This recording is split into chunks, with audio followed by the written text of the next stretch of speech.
Bonjour tout le monde, bienvenue à la session « Gestion des maladies métastatiques ». Avant de commencer mon exposé, j'aimerais vous donner quelques renseignements généraux sur le programme de soins de soutien du cancer de la prostate. Le programme PCSC, établi en janvier 2013, est principalement financé par des dons philanthropiques. Nous sommes toutefois extrêmement reconnaissants du soutien généreux que nous avons reçu des organisations gouvernementales et non gouvernementales dans le passé. Le programme PCSC propose des sessions d'éducation et des rendez-vous cliniques pour mieux comprendre les besoins et les stratégies de traitement des survivants du cancer de la prostate et de leurs partenaires. Voici les différents modules que nous proposons. Ils sont tous proposés soit en personne, soit par le biais de programmes en ligne en direct.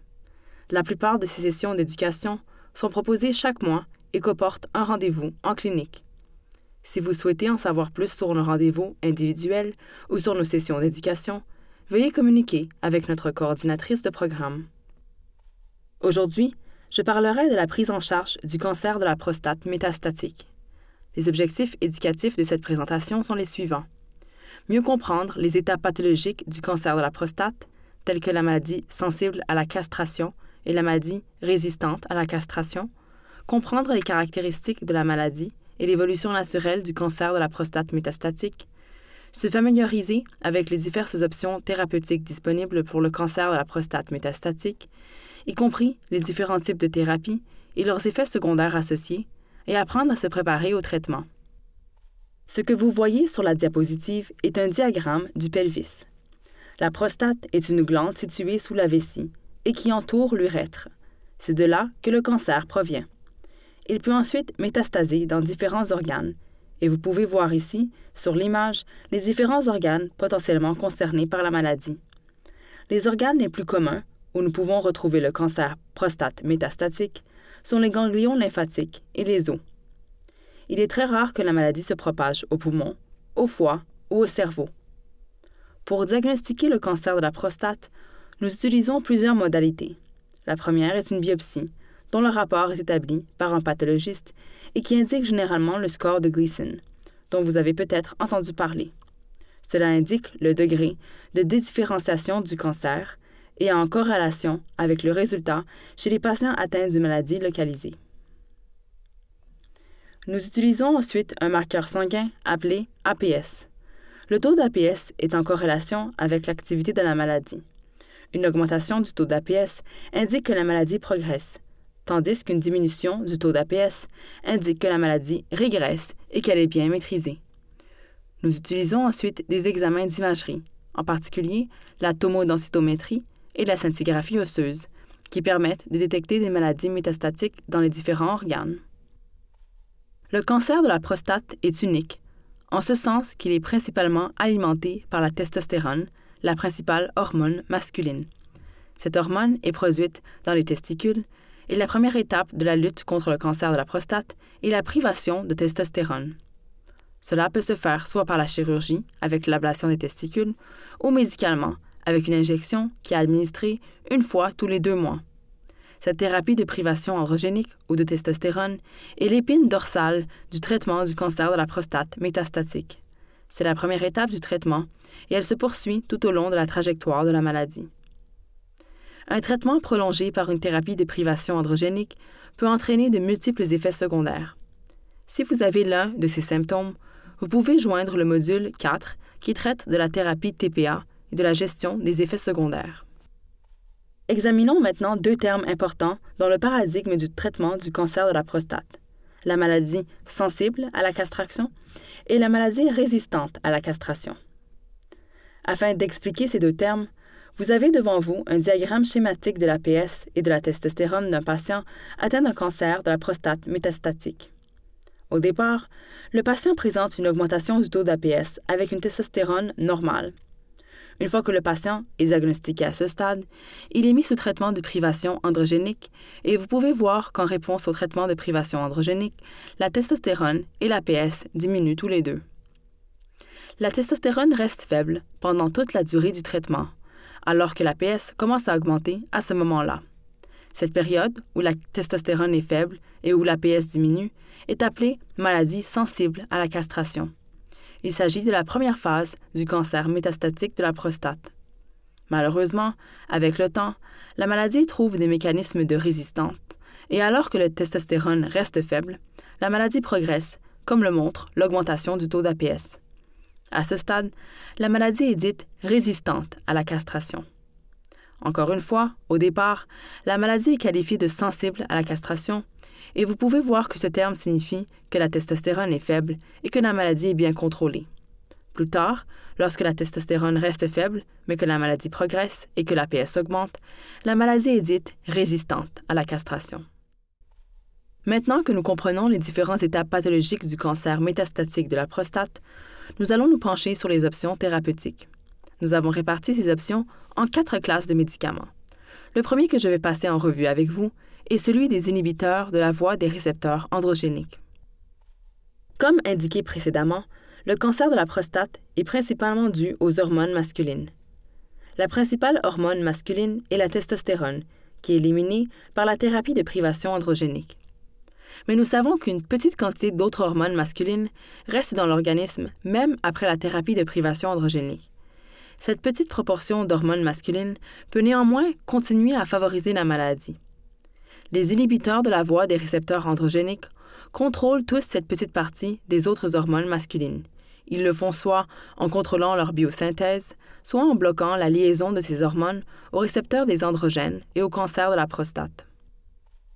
Nous disposons de 4 médicaments de ce type. Nous disposons d'un médicament qui contrôle la biosynthèse de ces hormones. Ce médicament est appelé abiraterone. Il s'agit d'un médicament oral à prendre 1 fois par jour à jeun. Il est pris avec un autre médicament appelé prednisone dans le but de contrôler les effets secondaires potentiels. Les principaux effets secondaires de ce médicament sont l'hypertension ou tension artérielle élevée, le déséquilibre électrolytique et la toxicité hépatique. Ce sont 2 anomalies que vous ne sentirez pas. Nous les trouverons dans les analyses de sang. C'est pourquoi, lorsque les patients commencent à prendre ce médicament, ils doivent subir des analyses de sang assez fréquentes. Enfin, ce médicament peut provoquer un œdème périphérique, c'est-à-dire un gonflement des jambes et des mains. Ce traitement peut être administré dans un état sensible ou résistant à la castration et il est suivi jusqu'à ce qu'il ne soit plus efficace, c'est-à-dire jusqu'à ce que la maladie progresse clairement ou jusqu'à ce que les effets secondaires soient intolérables. L'autre groupe de médicaments bloque la liaison de ces hormones aux récepteurs des androgènes et au cancer de la prostate. Nous disposons de 3 médicaments de ce type. Le premier est l'enzalutamide. Il s'agit d'un médicament oral pris 1 fois par jour avec ou sans nourriture. Il n'y a pas de médicaments complémentaires à prendre avec. Ses principaux effets secondaires sont la fatigue, les troubles cognitifs et l'abaissement du seuil des crises d'épilepsie, ce qui signifie essentiellement que le médicament augmenterait le risque de crise chez les patients présentant un risque élevé de crise. Par conséquent, ce médicament ne leur serait pas administré. Tout comme l'abiraterone et les autres médicaments, il est pris jusqu'à ce qu'il y ait des preuves évidentes de progression ou si les effets secondaires sont intolérables. Le médicament suivant s'appelle l'apalutamide. Là encore, il s'agit d'un médicament oral. Ses principaux effets secondaires sont la fatigue, l'instabilité et les chutes, l'hypothyroïdie, c'est-à-dire un dysfonctionnement des glandes thyroïdiennes qui se vérifie par des analyses de sang, et une éruption cutanée. L'éruption cutanée est en fait assez courante et peut concerner jusqu'à 25% des patients. Lorsque nous constatons une éruption cutanée, nous devons parfois suspendre le traitement pour permettre la guérison de l'éruption. Mais il était intéressant de noter que si l'on prend le traitement après la guérison de l'éruption, celle-ci ne réapparaît généralement pas. Les indications de l'apalutamide sont soit la maladie sensible à la castration, soit le cancer de la prostate non métastatique, ce qui ne sera pas abordé aujourd'hui. Là encore, comme les autres médicaments, il est pris jusqu'à ce qu'il y ait une preuve évidente de progression. Enfin, le dernier médicament de cette classe est le darolutamide. Il est pris par voie orale, 2 fois par jour, et il est actuellement approuvé au Canada qu'en association avec le docétaxel, qui est une chimiothérapie pour les maladies sensibles à la castration, ou en monothérapie pour les maladies non métastatiques, ce dont nous ne parlerons pas aujourd'hui. De cette classe de médicaments, le darolutamide est en fait le mieux toléré. Ses effets secondaires sont minimes et se traduisent principalement par de la fatigue et rarement par une éruption cutanée. Il est pris jusqu'à preuve claire de progression. Tous ces médicaments sont maintenant efficaces dans le traitement du cancer de la prostate. Tout au long de la maladie, il est probable que vous receviez l'un de ces médicaments dans le cadre des soins standards et éventuellement un médicament supplémentaire si vous choisissez de participer à un essai clinique. Le choix du médicament à administrer en tant que traitement standard dépend d'une discussion avec votre médecin et est guidé par les effets secondaires, les interactions potentielles avec vos autres médicaments ou vos comorbidités. La prochaine classe de médicaments dont je parlerai est la chimiothérapie. Nous avons 2 médicaments de ce type. Ils sont tous deux administrés par voie intraveineuse et leur mécanisme d'action consiste essentiellement à arrêter le cycle cellulaire, ce qui stoppe toute activité du cancer et permet d'espérer une régression du cancer de la prostate. Nous avons 2 médicaments de ce type. Le premier est appelé docétaxel. Il est administré par voie intraveineuse une fois toutes les 3 semaines, en même temps qu'un autre médicament appelé prednisone. Ses principaux effets secondaires sont la fatigue, la faible numération sanguine, la diarrhée, la neuropathie, qui est une atteinte des nerfs périphériques, pouvant se manifester par des picotements, des brûlures ou un engourdissement des doigts et des orteils, la chute de cheveux, la modification des ongles et le larmoiement. Le docétaxel peut être administré soit dans l'état sensible à la castration, et dans cette indication, il est administré pour un total de 6 cycles, ou bien dans le cas d'une résistante à la castration, auquel cas il est administré pendant 10 à 12 cycles. Le traitement est poursuivi jusqu'à la progression ou jusqu'à l'achèvement du nombre de cycles prévus.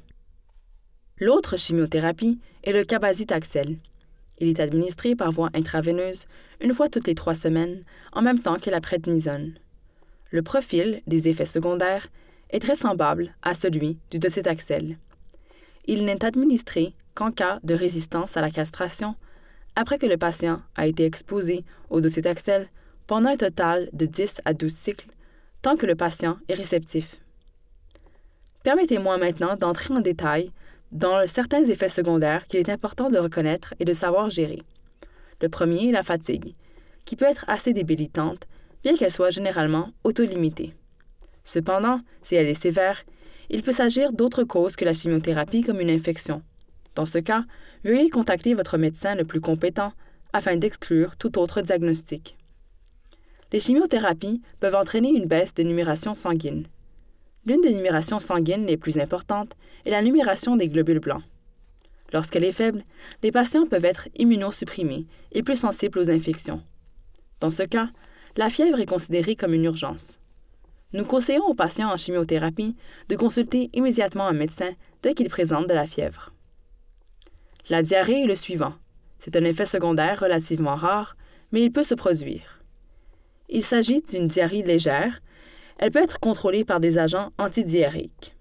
Mais par contre, si la diarrhée est sévère, donc en grande quantité, plus de 3 fois par jour, accompagnée de douleurs abdominales importantes, de fièvre, d'un état général dégradé ou d'un risque de déshydratation, vous devez consulter immédiatement un médecin. Une neuropathie périphérique peut survenir avec l'accumulation de doses de chimiothérapie et sera surveillée régulièrement par votre médecin traitant.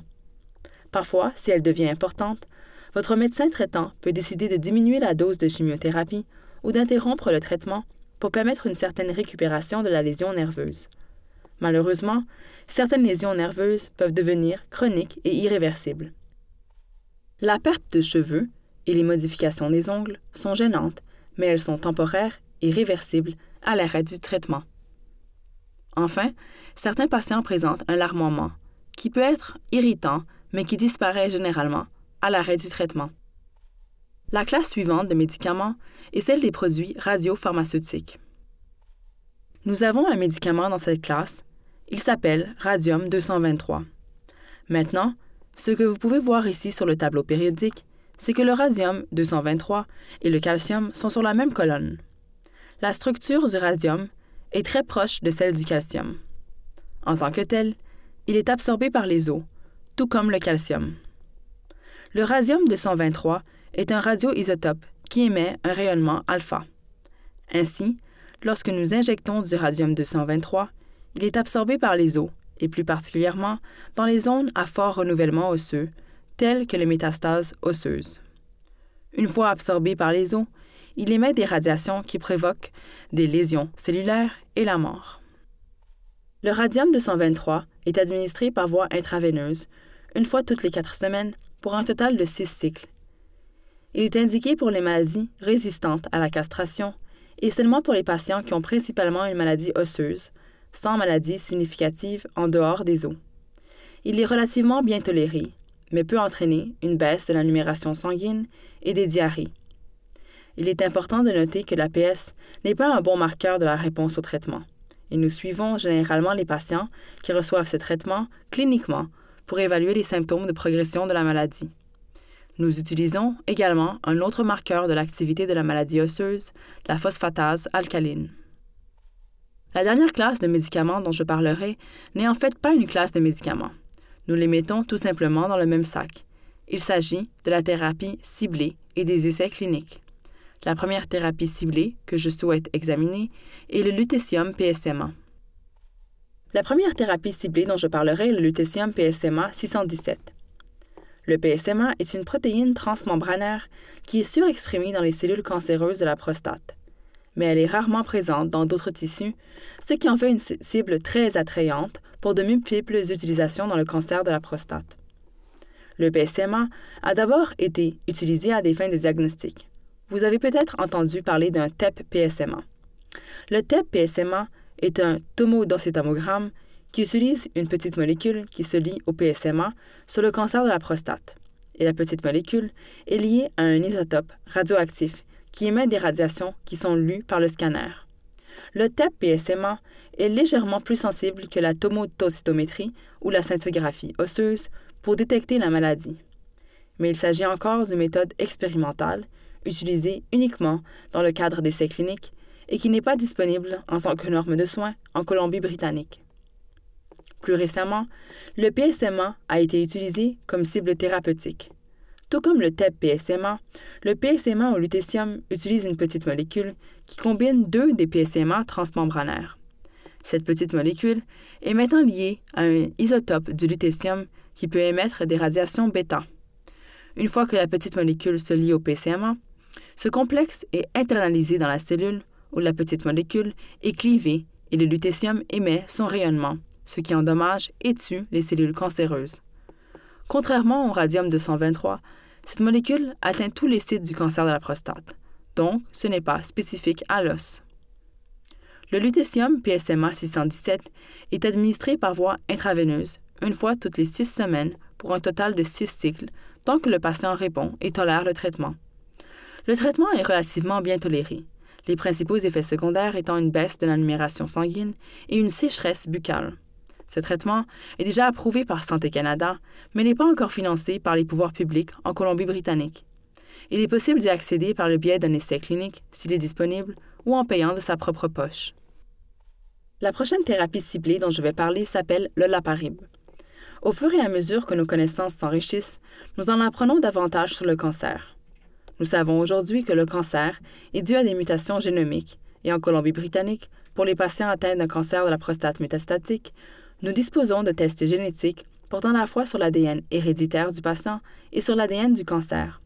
Cela nous aide, tous deux, à identifier les patients susceptibles de présenter des mutations héréditaires qui les prédisposent au cancer, mais qui peuvent aussi avoir été héritées. Cela peut aider à identifier les membres de la famille qui peuvent également être à risque. Mais ce test génétique nous aide également à orienter le traitement. Nous savons que jusqu'à 30% des patients atteints d'un cancer de la prostate peuvent présenter des altérations de l'ADN potentiellement ciblables et que parmi eux, jusqu'à 15% peuvent présenter des altérations des gènes BRCA1, 2 ou ATM. Aujourd'hui, ces mutations spécifiques BRCA1, BRCA2 et ATM peuvent être ciblées par un médicament appelé Olaparib, qui est disponible pour les patients présentant ces mutations. L'Olaparib est un médicament oral pris 2 fois par jour, tant que le patient répond et tolère les effets secondaires. Il est indiqué pour les patients atteints d'une maladie résistante à la castration et porteurs de mutations BRCA1, BRCA2 ou ATM, qu'il s'agisse d'une mutation héréditaire ou d'une mutation évoluant au sein de leur cancer. L'Olaparib a des effets secondaires très uniques. Il peut entraîner une baisse de la numération sanguine qui nécessite une surveillance régulière de la numération sanguine et, dans certains cas, une adaptation de la dose. Il peut aussi causer une mucosite. Il peut provoquer de la fatigue, une perte d'appétit, et il a un effet secondaire très rare qui se manifeste par des hémopathies malignes secondaires, ce qui signifie, en fait, un cancer secondaire du sang. Ceci est extrêmement rare. Les avantages du traitement l'emportent sur les effets secondaires, mais il nécessite des analyses de sang régulières. La dernière option de traitement que j'aimerais aborder est celle des essais cliniques. En oncologie, nous menons de nombreux essais cliniques destinés à explorer de nouvelles approches thérapeutiques et à examiner d'autres aspects de soins prodigués aux patients afin d'améliorer la prise en charge des patients atteints du cancer de la prostate. Alors, pourquoi devriez-vous envisager de participer à un essai clinique? Je pense que la chose la plus importante est qu'il vous offre la possibilité d'obtenir des traitements auxquels vous n'auriez peut-être pas accès autrement. Au sein de BC Cancer, nous essayons de maintenir un éventail d'essais cliniques qui offrent aux patients des traitements auxquels ils n'auraient pas accès autrement, à tous les stades de leur maladie. Il permet également de bénéficier d'une attention et d'un soutien supplémentaire de la part du personnel chargé des essais cliniques. Nous visons toujours à donner les meilleurs soins à tous nos patients, mais en raison de ressources allouées aux essais cliniques, vous bénéficiez d'un peu plus de soutien lorsque vous participez à un essai clinique. En fait, c'est l'occasion de contribuer à faire avancer la science et d'aider d'autres personnes à l'avenir. En Colombie-Britannique, nous disposons d'une biobanque génito-urinaire provinciale qui contient des échantillons de sang et des données cliniques recueillies auprès de patients atteints d'un cancer de la prostate métastatique. Elle est fournie volontairement par les patients et sert de ressource pour en savoir plus sur l'histoire naturelle du cancer de la prostate et identifier les biomarqueurs pronostiques et prédictifs de la maladie et des résultats du traitement. Si vous vivez en Colombie-Britannique, je vous encourage à envisager de vous inscrire à ce programme et vous pouvez le faire dans n'importe quel site de BC Cancer. Maintenant que nous connaissons les différentes options de traitement, la question suivante est de savoir comment séquencer ces options de traitement. Ce que vous voyez ici est un diagnostic schématique du taux d'APS et de testostérone d'un patient tout au long de l'évolution de sa maladie. Comme vous pouvez le constater, le patient présentait initialement une augmentation de l'APS et une testostérone normale. Il est considéré comme sensible à la castration. Dès que l'APS commence à augmenter, le patient est considéré comme atteint d'un cancer de la prostate résistant à la castration. Là encore, nous commençons par une thérapie de privation androgénique qui est poursuivie tout au long de l'évolution de la maladie, même lorsque la privation n'est pas suffisante pour contrôler totalement la maladie. Maintenant, que pouvons-nous ajouter en plus de cela? À l'état sensible à la castration, nous pouvons ajouter différents traitements dont il a été démontré qu'ils améliorent l'espérance de vie et la qualité de vie des patients. Les options sont les inhibiteurs oraux de la voie du récepteur des androgènes, abiraterone, enzalutamide ou apalutamide. Nous pouvons administrer une chimiothérapie sous forme de docétaxel ou d'une combinaison de darolutamide et de docétaxel. Il a été démontré que tous ces ajouts prolongent l'espérance de vie et améliorent la qualité de vie lorsqu'ils sont administrés en plus de la thérapie de privation androgénique. Malheureusement, ils ne peuvent pas éliminer complètement la maladie et avec le temps, la maladie progresse et nous parlons alors de maladies résistantes à la castration en première ligne. Nos options thérapeutiques à ce stade sont l'abiraterone, l'enzalutamide ou le docétaxel. Encore une fois, cela permettra probablement de contrôler la maladie, mais avec le temps, la maladie progressera et nous passerons à la deuxième ligne, où les options de traitement seront le raldium 223 ou la chimiothérapie de cabazitaxel. Enfin, en ce qui concerne la troisième ligne de traitement, c'est-à-dire toute autre ligne de traitement, tout dépend de l'exposition antérieure au traitement.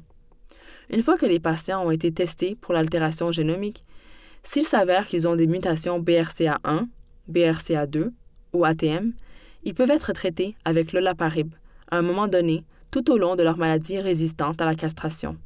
Vous pouvez toujours envisager de participer à un essai clinique et vous pouvez en discuter avec votre médecin traitant. Il est important de comprendre que la décision concernant le séquençage du traitement, des lignes de traitement supplémentaires après la première ligne, dépend vraiment de ce à quoi vous avez été exposé auparavant.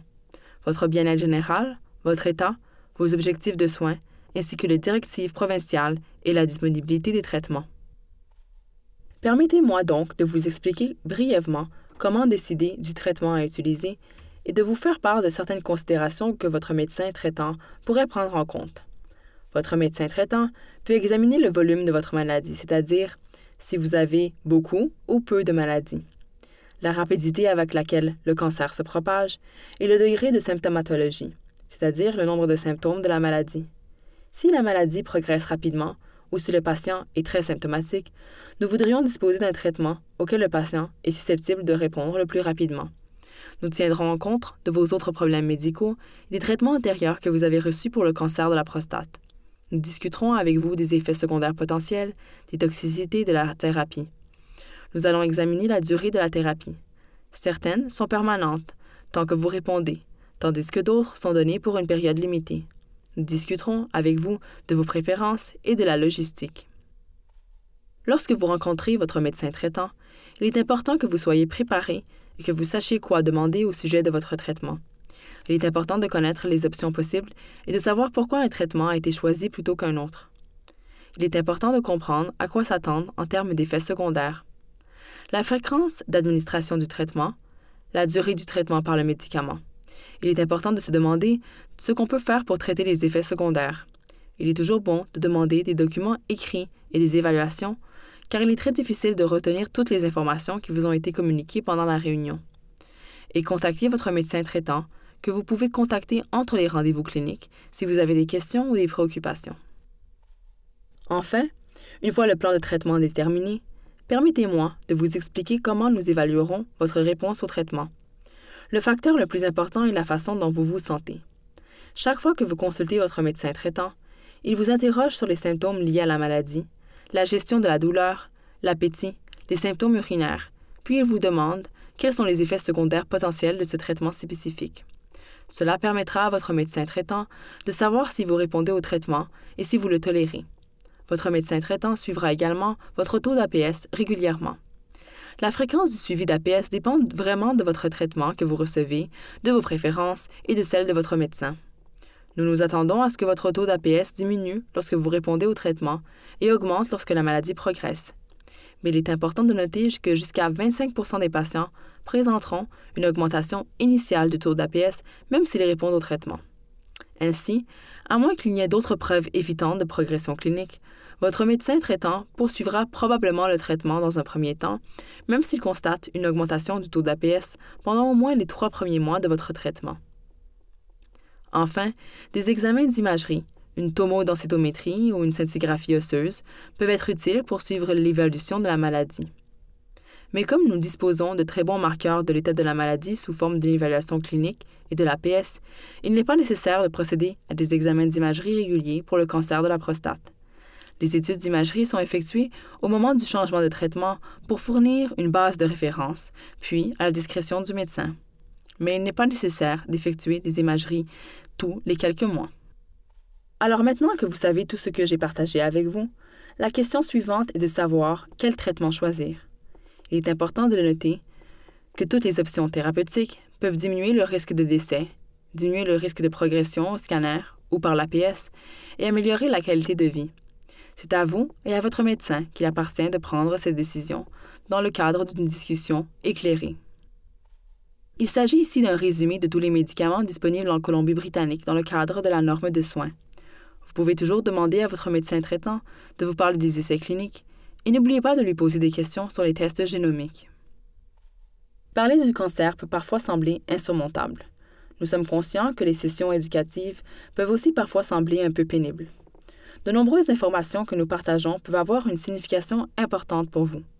Nous espérons que le fait d'en savoir plus sur le cancer de la prostate et les options de traitement apaisera certaines de vos préoccupations et inquiétudes. Mais nous comprenons également que ces informations peuvent accroître les sentiments d'incertitude ou d'anxiété.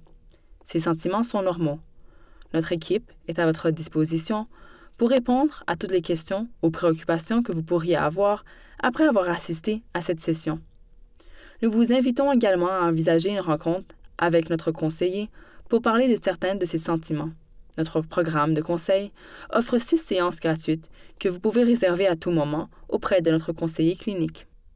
Si vous souhaitez réserver des sessions d'éducation ou des rendez-vous en clinique, veuillez contacter notre coordinatrice de programme. Ses coordonnées figurent sur cette diapositive. Merci d'avoir pris le temps de regarder cette vidéo aujourd'hui.